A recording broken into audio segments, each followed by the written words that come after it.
பங்குனி மாசம் நல்ல இளவேணிற் காலம் பழனிக்கு வந்தா உன் தெய்வீக யோகம் பழனிக்கு வந்தா உன் தெய்வீக யோகம்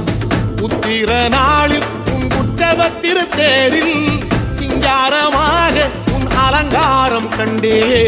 அலங்காரம் காண நான் ஆனந்தமானே கைலாசன் மகராசாவும் வாசல் வந்தேனே குளிரான பன்னீரால் அபிஷேகம் கண்டேனே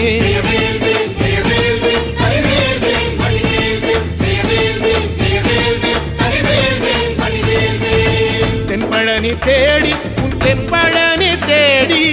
திருநீரு பூசி நான் ஓடோடி வந்தேன் திருநீரு பூசி நான் ஓடோடி வந்தேன்